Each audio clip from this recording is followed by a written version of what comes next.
жена, родом от село Чушмили, Бесарабия, Болградска област, Одеска област всъщност, режисьор и човек, който в първите дни, в първия ден беше източник, от който голяма част от нас се осведомяваха за случващото се в Киев. Тук що пристигнала от Киев, дами и господа, Тетяна Станева.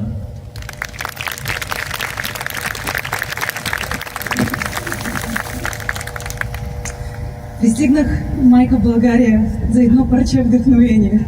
Да ви видя вас, да се прегърна с вас всичките и прегръщам ви сега, така, да ми дадете вие едно парче вдъхновение. То е много необходимо. Да дойдох, майка България, също да ви дам малко вдъхновение. Аз му помолиха да разкажа за това, как Украина преживява тази война 4 години. В началото имахме голяма паника. А сега след 4 години, след 1426 дена, аз мога да кажа, че ние станахме още по-трайни, още по-несломими, още по-щастливи, че сме част от този смел народ. Аз съм щастлива да имам два корена в сърцето си. На българския народ, на българите, и да съм част от украинското общество, и да съм част от тая битка, защото тая битка не е само за Украина и за територии. Видяхте ли, кога отдавна видяхте картата на Украина? Видяхте ли? Видяхте ли картата на света? Видяхте ли колко е по-голям Туркостана? Нима мислите, че тази война е за няколко километра в Донецка област? Нима мислите, че това е за да не сме в НАТО или още някъде? Това е екзистенционална война. И за нас е война, като ние да съществуваме. И колкото повече ни удрят, толкова сме по-трайни. Колкото повече е огъня, толкова сме по-калени. Нямаме ток, хора, по денонощия нямаме ток. Научихме се с котлон да си готвим. Научихме се в много такива първобитни условия да оцеляваме. Научихме се, но не загубихме светлината. Нямаме ток, но сега в момента в Украина имаме най-много светлина, хора. Искат да ни убият, а ние имаме най-голяма сила и желание за живот. И знаете ли, аз много пъти четах Библията и който я чети, там има едно такова място, където пише, че любовта побеждава страхи. И аз никога не разбирах това място. И благодарение само на войната, аз получих това като откровение, нали? В едно интервю, като му питаха, защо не се преселяваш най-малкото в България, нали? Защо не дойдеш тук да живееш? Защо оставаш в Украина по тези тежките условия, под удари? Аз в Киев, като живея в Шевченковски район, ви много често може да го видите в новините. Защо оставам там? Защо войниците се бият? И тук аз разбрах, защото те обичат Украина. Аз оставам в Украина, защото аз обичам украинския народ. И не, че няма и страх. Аз съм човек, аз също имам страх, както и вие. Но любовта към Украина и към украинския народ и към моите родни е по-голяма от този страх.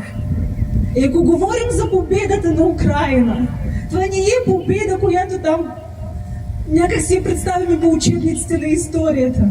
Победата за Украина ще е, ако тя ще запази своето си достоинство, ако тя ще запази своята любов, ако тя ще запази своята свобода, ако тя ще запази светлината и демокрацията. Това ще е победата за Украина, ако тя ще оцелее. И като снимах своя последен филм,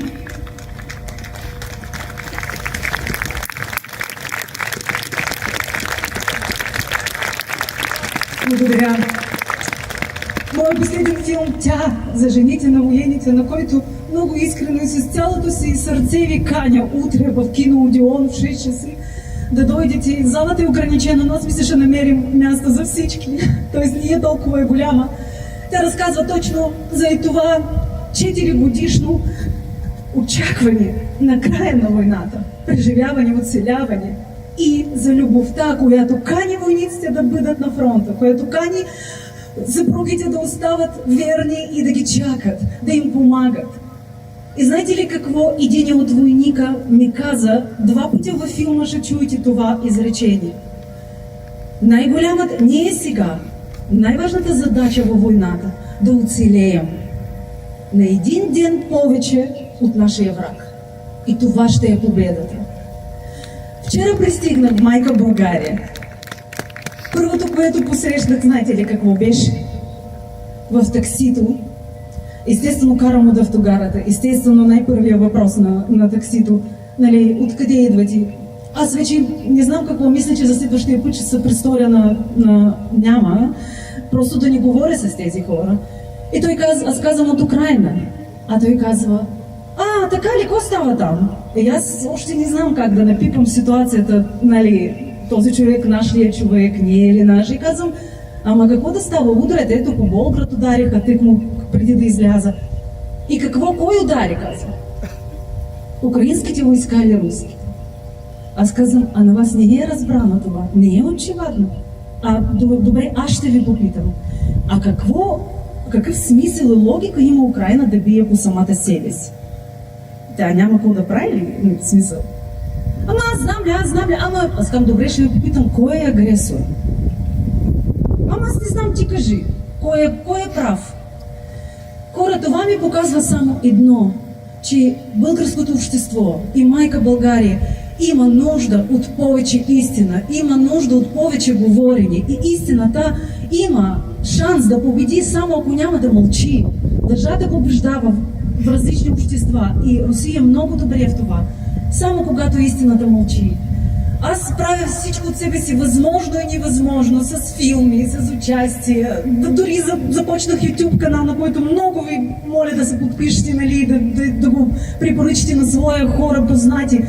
Само с единствена цел, Станя Вадок се казва, само с единствена цел да говоря истината. Защото истината само ще ни направи свободни. Защото истината само ни дава шанс да оцелеем. Ако оцелеем на един ден повече от нашия враг, ние ще победим. Слава на Украина, да живее България и много ви обичам и много ви благодаря, че дойдохте на този площад да изразите своето мнение. Това също много важи за нас. И аз за и това вдъхновение, което ми дава, тя ще го закарам в Украина. Аз ще го подари на всички мои приятели, аз ще разкажа за това, че майка България подкрепи моята Украина. Благодаря ви.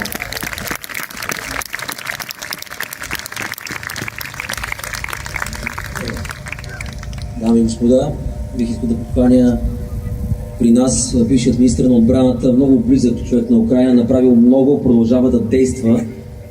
Не само думи, а с много дела. Тодор Тагарев.